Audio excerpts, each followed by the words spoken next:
Dok, bener nggak sih? Saya ini kan kalau makan selalu ngerasa kurang asin, itu katanya saya udah kena hipertensi, dok.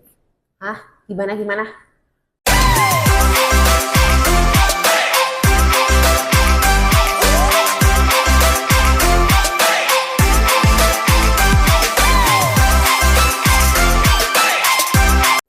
Halo Nevo Friends, kali ini ada pertanyaan yang cukup unik ya. Katanya kalau seseorang itu makan asin itu sampai rasa kurang terus gitu, berarti dia itu udah kena hipertensi.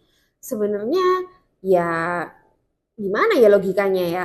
Karena sebenarnya kan gini ya, kita tahu semua bahwa hipertensi itu penyebab utamanya adalah masalah gaya hidup yang nggak sehat. Saya sering banget sudah jelaskan di situ. Memang ada salah satu eh, penyebab ya, dan itu juga sudah ditemukan dari faktor genetiknya, yaitu sensitivitas terhadap garam, terutama terhadap natrium atau sodium. Jadi ada orang-orang tertentu yang memiliki gen-gen tertentu nih ya. Ini ada beberapa gen yang nanti dari hasil penelitian ini ada beberapa ini. Nah, gen-gen ini itu sudah menunjukkan bahwa orang-orang yang memiliki gen ini memang dia lebih sensitif. Artinya apa?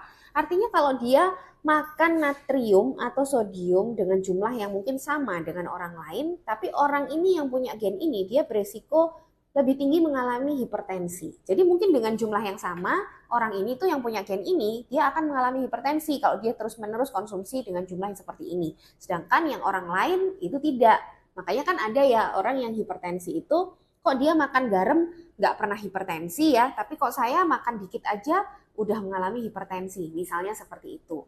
Nah, sebenarnya itu hanya salah satu faktor dan itu adalah faktor genetik. Karena faktor genetik itu memang nggak bisa digeneralisir dan tetap ada peran dari faktor-faktor gaya hidup yang lain. Jadi meskipun dia sensitif garam, tapi kalau dia bisa mengatur pola makannya, dia juga pola hidup sehat, makan-makan sehat juga, dia olahraga rutin, itu mungkin dia juga nggak akan mengalami hipertensi gitu. Karena saya juga pernah jelaskan bahwa faktor genetik ini berpengaruh, tapi sebenarnya juga tidak berpengaruh 100% ya. Jadi tetap multifaktor.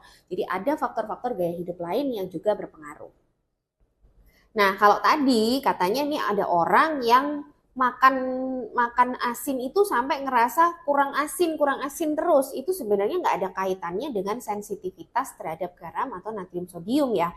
Itu terkait dengan ambang ambang dia merasakan asin karena kan ambang orang dalam merasakan nyeri, merasakan manis, pahit itu kan beda-beda. Jadi memang ada orang yang mungkin untuk bisa merasa cukup gurih di lidahnya, cukup asin di lidahnya tuh dia segini aja cukup gitu natrium sodiumnya. Tapi ada yang butuh lebih banyak. Makanya kan ada orang yang bilang misalnya satu makanan aja ya kita nyoba beberapa orang, pasti kan ada yang merasa enak, ada yang merasa keasinan, ada yang merasa kurang asin, yaitu karena ambang dari dia merasakan asinnya itu beda. Jadi sebenarnya nggak ada hubungannya dengan orang ini terus berarti dia sudah menderita hipertensi atau enggak. Itu nggak bisa menjadi suatu apa ya patokan ya. Karena orang-orang yang sudah mengalami hipertensi itu sebetulnya tidak ada tanda-tanda khususnya. Makanya saya juga sering jelaskan bahwa hipertensi itu adalah silent killer. Jadi dia itu hampir nggak ada gejalanya.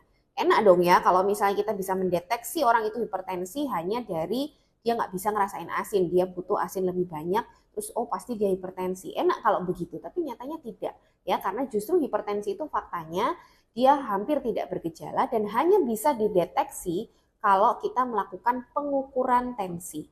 Jadi itu tadi nggak benar ya teman-teman Nefro Friends.